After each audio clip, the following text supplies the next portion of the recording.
Salut à tous et bienvenue pour cette nouvelle vidéo consacrée à la tapisserie, à cette technique et au fiber art.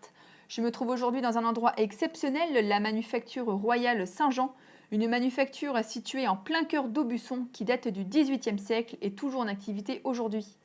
Cette manufacture a eu plusieurs activités, notamment la réalisation de tapis sur des métiers de haute lisse. Je vous propose une vidéo séparée en 3 parties. Dans la première partie, d'aborder le métier de haute lisse. Dans la seconde, d'aborder le point noué nécessaire au tapis de velours. Et enfin, dans une troisième partie, de jeter un coup d'œil à ce qui est actuellement en réalisation sur mon propre métier.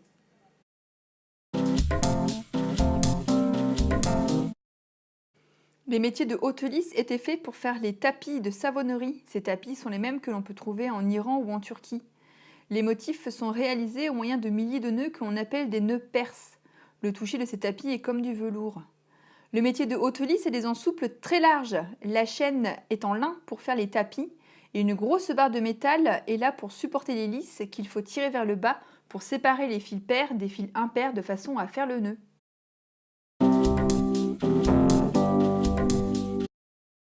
Dans cette section, je vais vous montrer comment on fait le point noué ou le nœud perse. C'est un point qui est très utile lorsqu'il s'agit d'intégrer de la matière à une tapisserie. Pour ce faire, je vais avoir besoin d'utiliser un nombre de fils pairs de façon à pouvoir créer mon nœud. Donc là, je vais prendre mes fils pairs, voilà, premier fil, derrière lequel je vais passer ma flûte. Donc je passe ma flûte derrière, je tire mon fil vers le bas, je prends mon fil d'à côté et je vais passer également ma flûte derrière, ce qui va créer une boucle, voilà, dans laquelle je vais pouvoir passer ma flûte comme ceci.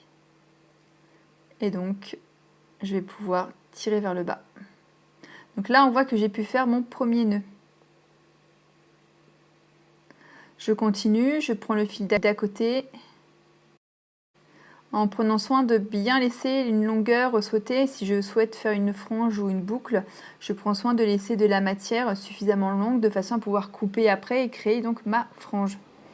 Donc je prends le fil d'à côté, je passe également ma flûte derrière, et donc je prends bien soin de garder de la longueur, voilà.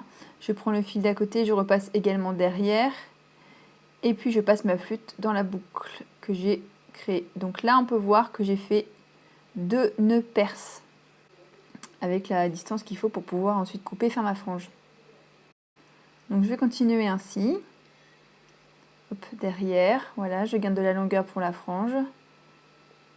Le fil d'à côté, je repasse également derrière et je repasse dans la boucle que je viens de former. Voilà, donc là j'ai donc 3 nœuds perses. Donc comme on peut voir, j'ai fait plusieurs nœuds de façon à faire une frange. Je suis partie de la gauche pour aller vers la droite et maintenant je souhaite aller de la droite vers la gauche. Donc ce que je vais faire, c'est que je vais faire des passés en allant dans un sens puis dans l'autre de façon à fixer tous les nœuds pour être sûr que rien ne bouge lorsque j'aurai fini et donc je vais pouvoir ensuite commencer mon deuxième rang de nœuds perses. Donc admettons que j'ai fait mes passés, maintenant je vais dans l'autre sens, je suis partie de la gauche vers la droite et maintenant je vais aller de la droite vers la gauche. Donc les 2 derniers fils ont été utilisés pour faire le nœud. Donc ce que je vais faire, ça va être donc les séparer, récupérer le premier fil ou le dernier de façon à pouvoir commencer mon deuxième nœud. Et donc je vais utiliser le premier fil du deuxième nœud de façon à pouvoir faire des nœuds en quinconce. Donc là, comme on peut voir, j'ai fait mon premier nœud de mon deuxième rang.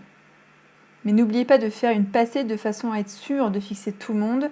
Là, je ne l'ai pas fait pour pouvoir aller plus vite, mais c'est une étape importante et c'est quelque chose que vous devrez réaliser à chaque rang de nœuds.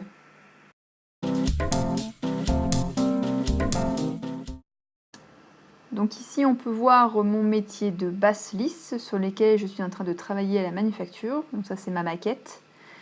Et ici, ce que je suis en train de réaliser, à savoir 2 différentes tapisseries côte à côte.